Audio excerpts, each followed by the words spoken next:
ಆಷಾಢ ಮಾಸದ ಮೊದಲ ಶುಕ್ರವಾರ ನಾಡ ಅಧಿದೇವತೆ ತಾಯಿ ಚಾಮುಂಡೇಶ್ವರಿಯ ದರ್ಶನವನ್ನು ನಟಿ ಅನುಷಾ ರೈ ಅವರು ಪಡ್ಕೊಂಡಿದ್ದಾರೆ. ನಮ್ಮ ಜೊತೆ ಅವರಿದ್ದಾರೆ. ಮೇಡಮ್, ಮೊದಲ ಆಷಾಢ ಶುಕ್ರವಾರ ತಾಯಿ ದರ್ಶನ ಆಗಿದೆ, ಹೇಗೆ ಅನ್ಸುತ್ತೆ ಮೇಡಮ್? ತುಂಬ ಖುಷಿ ಆಗಿದೆ. ನಾನು ನಮ್ಮಮ್ಮನ ಕರ್ಕೊಂಡು ಬಂದಿದ್ದೆ ಈ ಅಮ್ಮನ ನೋಡೋದಕ್ಕೆ. ಬಿಕಾಸ್ ನನಗೆ ನನ್ನ ತಾಯಿ ಎಷ್ಟು ಮುಖ್ಯ, ಅದಕ್ಕಿಂತ ಅಂದರೆ ಅಷ್ಟೇ ಮುಖ್ಯ ನನಗೆ ಚಾಮುಂಡಿ ಅಮ್ಮನೂ ಕೂಡ. ಯಾಕಂದರೆ ನಾಡ ದೇವತೆ ಎಲ್ಲರಿಗೂ ಅಮ್ಮನೇ. ನನಗೂ ಒಂಚೂರು ಜಾಸ್ತಿನೇ ಇಷ್ಟ. ಯಾಕಂದರೆ ತುಂಬ ಇಷ್ಟಪಡ್ತೀನಿ. ನನ್ನ ಮನೇಲಿ ಬೆಳಗ್ಗೆ ಎದ್ದರೆ ದೊಡ್ಡ ಚಾಮುಂಡೇಶ್ವರಿ ಇಟ್ಟಿದ್ದೀನಿ. ಬೆಳಗ್ಗೆ ಎದ್ದಿದ ತಕ್ಷಣ ಹೋಗಿ ಅಲ್ಲೇ ಕಣ್ಣು ಬಿಡೋದು. ಆ ಥರ ಆಚೆ ಹೋಗ್ಬೇಕಾದ್ರೆ ನಾನು ಒಬ್ಬಳೇ ಇರೋದು ಬ್ಯಾಂಗ್ಳೂರಿನಲ್ಲಿ, ಪೇರೆಂಟ್ಸ್ ಎಲ್ಲ ತುಮಕೂರಿನಲ್ಲಿ. ಆಚೆ ಹೋಗ್ಬೇಕಾದ್ರೆ ಅಮ್ಮ ಆಚೆ ಹೋಗ್ತಾ ಇದ್ದೀನಿ ಅಂತ, ಮತ್ತೆ ಒಳಗೆ ಬಂದ ತಕ್ಷಣ ನಾನು ಬಂದೆ, ಸೇಫಾಗಿ ಬಂದೆ, ಥ್ಯಾಂಕ್ ಯು ಸೋ ಮಚ್. ಪ್ರತಿಯೊಂದು ಬಾರಿನೂ ಒಂದು ಕೃತಜ್ಞತೆ ಮನಸ್ಸಿರುತ್ತೆ ನನಗೆ. ಯಾಕೆಂದರೆ ನಾನು ಇವತ್ತೇನೇ ಇದ್ದೀನಿ, ಇವತ್ತೇನೇ ಒಂದು ಇನ್ನೂ ಒಳ್ಳೊಳ್ಳೆ ಹೆಸರನ್ನ ಮಾಡಬೇಕು. ಬಟ್ ಇವತ್ತೇನೇ ಇದ್ರೂ ಅದಕ್ಕೆ ಕಾರಣನೇ ಅಮ್ಮ.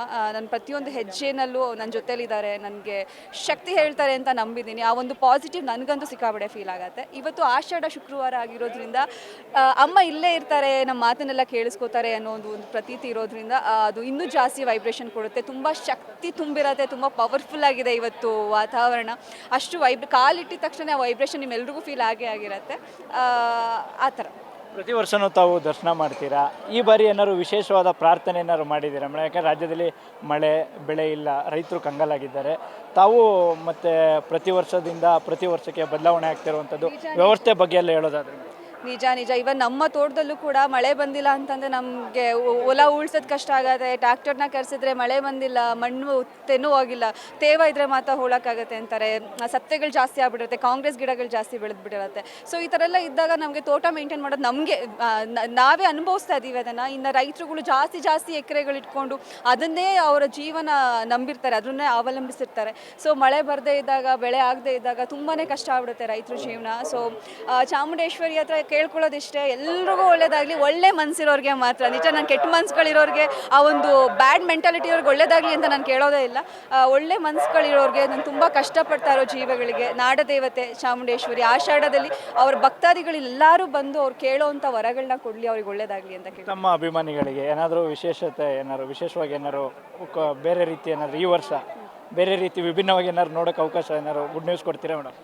ಡೆಫಿನೆಟ್ಲಿ. ಆ್ಯಂಡ್ ಇಷ್ಟು ದಿನ ಸಪೋರ್ಟ್ ಮಾಡ್ಕೊಳ್ತಾ ಬಂದಿದ್ದೀರಾ. ಆ್ಯಂಡ್ ಇವತ್ತೇನೇ ಇದ್ದೀನಿ ಅದಕ್ಕೆಲ್ಲನೂ ಕಾರಣ ಅಭಿಮಾನಿಗಳು ಅಂದರೆ ದೊಡ್ಡದಾಗ್ಬಿಡುತ್ತೆ. ಯಾಕೆಂದರೆ ನಾನು ಇನ್ನೂ ಆ ಒಂದು ಸ್ಟಾರ್ಡಮ್ ನೋಡಿಲ್ಲ. ಸೊ ಇವಾಗ ಇರೋ ಅಷ್ಟು ನನ್ನ ಪ್ರೀತಿಸುವಂಥ ಕರ್ನಾಟಕ ಜನತೆಗೆ ಥ್ಯಾಂಕ್ ಯು ಸೋ ಮಚ್. ಇದೇ ರೀತಿ ಪ್ರೀತಿ ಆಶೀರ್ವಾದ ನನ್ನ ಮೇಲೆ ಹೀಗೆ ಇರಲಿ. ಇವಾಗ ನನ್ನ ಸಿನಿಮಾಗಳು ಬರ್ತಾಯಿದೆ, ಸಾಲಾಗಿ ಬರ್ತಾಯಿದೆ. ಕೋಮಲ್ ಸರ್ ಜೊತೆ ಸಂಗೀತ ಬಾರ್ ಆ್ಯಂಡ್ ರೆಸ್ಟೋರೆಂಟ್ ಅಂತ ಸಿನಿಮಾ ಆಲ್ಮೋಸ್ಟ್ ಶೂಟಿಂಗ್ ಕಂಪ್ಲೀಟ್ ಆಗಿದೆ. ಇವಾಗ ರೆಡಿ ಟು ರಿಲೀಸ್, ಡಬ್ಬಿಂಗ್ ಆಗ್ತಿದೆ. ಮನೋರಂಜನ್ ಅವ್ರ ಜೊತೆಗೆ ಇವಾಗ ರೀಸೆಂಟಾಗಿ ಮನಾಲಿಯಲ್ಲಿ ಸಾಂಗ್ ಶೂಟ್ ಮುಗಿಸ್ಕೊಂಡು ಬಂದ್ವಿ. ಅದು ಕೂಡ ಈ ವರ್ಷನೇ ತೆರೆ ಕಾಣ್ತಾ ಇದೆ. ಹಾಗೆ ವಿಜಯ್ ರಾಘವೇಂದ್ರ ಅವ್ರ ಜೊತೆಗೆ ಅದಮ್ಯ ಚೇತನ ಅಂತ. ಮಹಾಕವಿ ಬರಗೂರು ರಾಮಚಂದ್ರಪ್ಪ ಸರ್ ಬಗ್ಗೆ ನೀವು ಕೇಳಿರ್ತೀರ. ರಾಷ್ಟ್ರ ಪ್ರಶಸ್ತಿ ವಿಜೇತರು ಅವರು. Kishore sir, Kantara Kishore sir hero. ಮಹಾಕವಿ ಪಂಪನ ಪತ್ನಿ ನಾನು. ತುಂಬ ಒಳ್ಳೆ ಒಂದು ಸಿನಿಮಾ ಅದು. ಯಾಕೆಂದರೆ ನಾನು ಮಾಡಿರೋ ಇಷ್ಟು ಸಿನಿಮಾಗಳಲ್ಲಿ ಒಂದು ವಿಭಿನ್ನವಾದ ಪಾತ್ರ, ಅದು ಪಂಪನ ಹಿನ್ನೆಲೆ ನಾವು ತೆಗೆದಿರೋದ್ರಿಂದ ತುಂಬ ಚೆನ್ನಾಗಿ ಮೂಡಿ ಬಂದಿದೆ. ಇಂಟರ್ನ್ಯಾಷನಲ್ ಫಿಲ್ಮ್ ಫೆಸ್ಟಿವಲಲ್ಲಿ ಸಿನಿಮಾ ಮೂಡಿ ಬಂದಿತ್ತು. ಆವಾಗ ನಾನು ಸಿನಿಮಾ ನೋಡಿದ್ದೀನಿ, ತುಂಬ ಚೆನ್ನಾಗಿದೆ. ಆ್ಯಂಡ್ ಇವಾಗ ಹಾಲಿವುಡ್ ಪ್ರಶಸ್ತಿಗೆ ಕೂಡ ಅದು ಫೈನಲ್ ಆಗಿದೆ. ತುಂಬ ಖುಷಿ ಆಗುತ್ತೆ. ನಾಳೆ ಸಿನಿಮಾದ ಧ್ವನಿ ಸುರುಳಿ ಬಿಡುಗಡೆ ಆಗ್ತಾ ಇದೆ, ಮಂಡೇ 20ನೇ ತಾರೀಕು. ಸೊ ಈಗ ಸಿನಿಮಾಗಳು ಬರ್ತಿದೆ, ಇನ್ನೂ ಒಳ್ಳೊಳ್ಳೆ ಸಿನಿಮಾಗಳು ಮಾಡಬೇಕು. ಅದಕ್ಕೆಲ್ಲ ಕಾರಣ ನಮ್ಮ ಕರ್ನಾಟಕ ಜನತೆ, ನಿಮ್ಮ ಪ್ರೀತಿ. ದಯವಿಟ್ಟು ನಿಮ್ಮ ಆಶೀರ್ವಾದ ನನ್ನ ಮೇಲೆ ಹೀಗೆ ಇರಲಿ. ನನ್ನ ಪ್ರೀತಿ ನಿಮ್ಮ ಜೊತೆ ಇರುತ್ತೆ, ನಿಮ್ಮ ಪ್ರೀತಿ ನಮ್ಮ ಮೇಲೆ ಇರಲಿ ಅಂತ ಕೇಳ್ಕೊತೀನಿ. Thank you. ಇದು ನಟಿ ಅನುಷಾ ಅವರ ಮಾತುಗಳು. ಕ್ಯಾಮ್ರಾಮನ್ ಸಂಜಯ್ ಜೊತೆ ಅನಿಲ್ ರಾಜೇಶ್, ಪ್ರಜಾನುಡಿ, ಮೈಸೂರು.